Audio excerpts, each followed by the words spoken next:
கந்தனோட திருக்கல்யாணத்தை ரொம்ப நல்லா பார்த்து முடிச்சாச்சு. நேற்று காலையில் 3 மணிக்கெல்லாம் எழுந்துக்கலாம் அப்படின்னு சொல்லிட்டு பிளான் பண்ணேன். ஆனால் முடியாமல் போச்சு. 5 மணிக்கு தான் எழுந்தேன். பிளான் பண்ண நேரத்தில் எழுந்துக்க முடியலன்னா எல்லாமே லேட்டாகவே போயிடுச்சுங்க. பூ கூட சுவாமிக்கு அலங்காரம் பண்ண முடியாமல் போயிடுச்சு. வெறும் படையல் மட்டும்தான் போட்டேன். 1 மணிக்கெல்லாம் படையல் போட்டு முடிச்சிட்டேன். கையில் இருந்த காப்பை கழட்டி சுவாமி படத்துக்கிட்ட வச்சுட்டு கால் மிதி படாத இடத்துல போட்டாச்சு. எங்கள் வீட்டில் மாலை போட்டிருக்கிறதுனால சுவாமிக்கும் மதியம் சாப்பாடு வச்சாச்சு. ஈவினிங் எங்களோட கோவிலில் ரொம்ப அழகாக திருக்கல்யாணம் பார்த்தாங்க. கண் குளிர பார்த்து எல்லோரும் சந்தோஷப்பட்டோம்.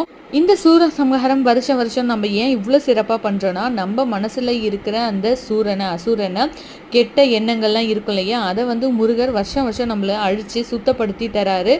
6ஆம் நாள் சூரசம்ஹாரம் முடிச்சுட்டு அடுத்த நாள் திருக்கல்யாணத்தில் நீங்கள் எல்லாரும் இதே போல் சந்தோஷமாக இருக்கணும் அப்படின்னு சொல்லிட்டு முருகர் நம்மளுக்கு வலியுறுத்துறாரு. கோவிலில் நல்ல பிரசாதம்லாம் சாப்பிட்டுட்டு அன்றைக்கான டே சூப்பராக போச்சு. பாய். நெக்ஸ்ட்